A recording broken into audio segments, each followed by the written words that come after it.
Мен Камилов Елдос, Шығыс Қазақстан облысы, Аягөз қаласы тумасынан. Қазір 19 жастамын. Қазіргі таңда күрес түрлерінен олимпиадалық даярлау орталығының спортшысымын. Мен 7 жасымнан Аягөз қаласында күреске алғаш рет келген болатынмын. Мен алғаш рет ағам алып келді бұл күреске. Және де сол жерде Еркешұлы Мереке деген өзімнің ағайым жастайымнан дайындап келе жатыр. Әлі күнде де жеке бапкерім. Менің алғашқы спортта карьерамда маңызды жарыстар 2018 жылы басталды десем болады.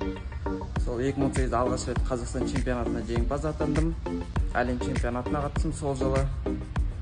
Халықаралық турнирлерде жүлдегер атандым.